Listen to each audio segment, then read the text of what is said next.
Ahora vamos con el turno de juego. El turno de juego, ¿vale? Consta de 5, es un turno de juego de 5 fases. La fase de consejo, la fase de recursos, la fase de acción, la fase de desarrollo y la fase final de turno. En cada fase se hacen una serie de acciones diferentes, ¿vale? Entonces, empezamos primero por la fase de consejo.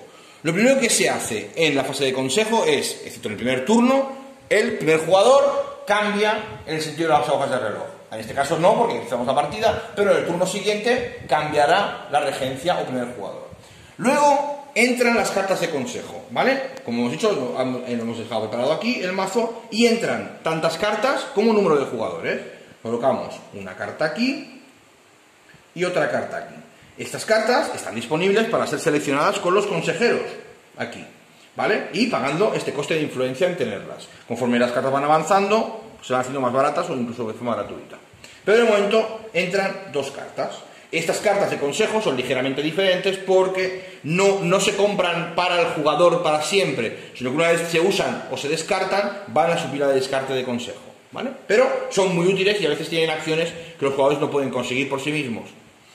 Bien, cuando tenemos esto, entonces entra en juego la colocación de consejeros. En orden de juego, empezamos por el primer jugador y siguiendo, cada jugador coloca un consejero alternativamente. El primer jugador coloca uno, el segundo jugador coloca otro, y así sucesivamente. Pero hay algunos espacios que son dobles, ¿vale? Esos espacios de aquí son dobles. Cuando hay un espacio doble, se han de colocar a la vez los consejeros, ¿vale? Esa es la única excepción. Eso significa que agotaremos son acciones muy buenas, que agotarán nuestros consejeros antes de lo que nos tocaría, pero son acciones muy, muy buenas. Cuando hemos colocado los consejeros, la fase de consejo acaba, ¿vale? Los consejeros, digamos, cuando se colocan no hacen efecto, sino que es cuando se retiran del consejo que su efecto se aplica. Y esto se ve rápidamente en la fase de recursos. En la fase de recursos lo que hacemos es, aparte de poder jugar cartas, igual que en consejo, que tengan este icono, podemos recoger recursos de lo que tengamos en el tablero o en nuestro tablero de consejo que genere recursos.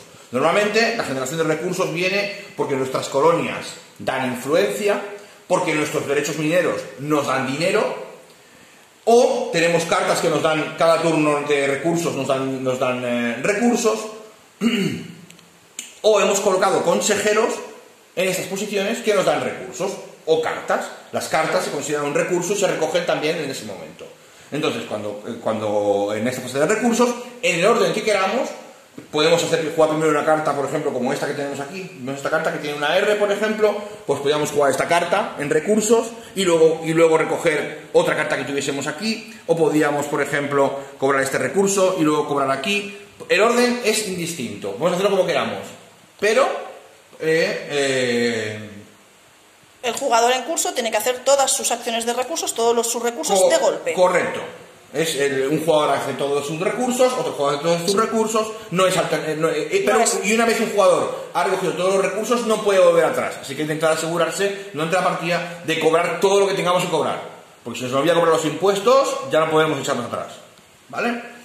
Cuando hemos acabado la fase de recursos, ahora tenemos, durante estos 2 primeros turnos, hemos conseguido, dinero o influencia, y ahora es el momento de jugar acciones. Las acciones pueden ser tanto los consejeros que hemos situado aquí, como las cartas que tengan la acción. Por ejemplo, esta carta que está aquí también es otro ejemplo que nos sirve para jugar.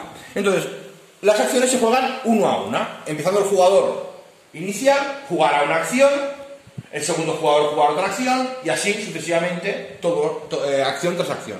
Cuando un jugador no quiere o no puede jugar más acciones, pasa. Cuando pasa, ya no puede jugar más acciones. Siempre puede jugar. Hay una carta que es la carta de respuesta, que es la flecha. Siempre puede jugar una carta de respuesta aunque haya pasado, pero no puede jugar más acciones, ¿vale? Y una vez hemos acabado, todos los jugadores han pasado y han jugado las acciones, jugamos la fase de desarrollo. La fase de desarrollo es la fase que usamos para construir nuestras cartas. Algunas cartas de las que tenemos en nuestra mano, por ejemplo, requieren ser construidas, ¿vale? Eso no significa que siempre se va a construir. Las cartas que tienen una barra y son de recursos o de acción no se han de construir. Pero si son desarrollos, habilidades de casa u otros tipos de cartas, sí que se han de construir. Esta carta en concreto siempre se ha de construir porque, como vemos, es una habilidad de casa. Hay cartas que a lo mejor, por ejemplo, son acciones y desarrollos y tienen una barra, pero eso no significa que para jugar como acción se deba construir. Solo se debe construir en el caso de que sea un desarrollo. Bien, la fase de desarrollo es, y nos vamos al tablero aquí, se juega en esta parte de aquí. Al principio de la partida no tenemos ninguna carta construida, ¿vale? Pero, conforme la partida avance, iremos colocando aquí cartas y iremos revelándolas cada turno. Entonces, la fase de desarrollo se rige por todos los jugadores, la juegan simultáneamente, no se sigue el orden, todo el mundo puede desarrollar tranquilamente, y se hace siguiendo unos pasos muy concretos. El primer paso es revelar cualquier carta que tengamos. Evidentemente, el primer turno no tendremos ninguna, porque no hemos construido nada. Pero a partir del segundo podríamos revelar cartas ya. Entonces, lo que vamos a hacer es poner revelar cartas si las tenemos construidas. Si las tenemos construidas y queremos. Y queremos. No estamos obligados a hacerlo, ¿vale? Porque aparte de que muchas de ellas implican pagar un coste. Es posible que tengamos una carta construida, pero no la podamos pagar. No estamos obligados aunque podamos pagarla, no estamos obligados a revelarla. Así que, lo que hacemos es, revelar si queremos o podemos. Si una vez lo hayamos hecho, o si no podemos hacerlo, hemos de colocar desde nuestra mano hasta 4 cartas, si tenemos los espacios libres que tengamos, y hemos de colocar 4 marcadores en cada fase de desarrollo para construir esas cartas. No podemos dejar ninguna carta sin colocar marcadores. Si hemos colocado alguna carta aquí y nuestro despliegue de marcadores nos deja alguna sin ella, esa carta se descarta, no vuelve a la mano, se descarta. Estamos obligados a colocar en cada carta que coloquemos nueva un marcador, si no se descartará, ¿vale? Y, por ejemplo, un ejemplo rápido, yo en esta fase, por ejemplo, haría 2 cartas y colocaría 3 en uno y 1 en otro. Podría colocar 4 cartas con un marcador en cada una, podría colocar 3 cartas y repartir los marcadores. Tú decides a qué ritmo vas a construir estas cartas. Cada carta que se construye es diferente. Hay cartas que al construirse quedan aquí al lado, hay cartas que se llevan los marcadores para hacer acciones, hay cartas que se construyen pero se juegan como acciones, hay múltiples tipos de cartas diferentes que no vamos a explicar ahora en detalle, pero hay múltiples formas de jugar.